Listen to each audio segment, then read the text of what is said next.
totalement réécrit par la droite. Vote solennel prévu à 14h30 sur l'ensemble du projet de loi de finances. On ne doit pas se priver du 49.3, dit ce matin Elisabeth Borne dans les colonnes du Parisien. Hypothèse rejetée par le Premier ministre, mais preuve que l'incertitude règne encore et toujours au sein du camp présidentiel. Arthur Delaborde. Moins d'impôts et moins de dépenses, c'est le cap assumé par la majorité de droite du Sénat qui s'apprête à voter un budget très différent de la copie du gouvernement.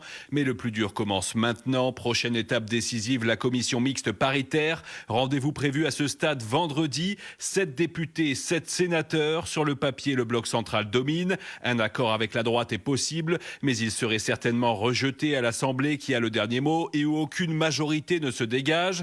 Pour sortir de l'impasse, une option pour Sébastien Lecornu, le 49.3, à condition de ne pas provoquer la censure des socialistes, à qui le Premier ministre a promis qu'il n'activerait pas l'arme constitutionnelle. À ce stade, on ne voit donc pas comment un vote pourrait intervenir avant le 31 décembre.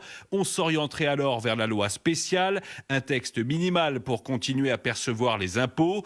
Examen possible le 26 décembre. Les débats sur le budget se prolongeraient alors après les fêtes dans un climat toujours très incertain. Arthur Delaborde du service politique d'Europe 1.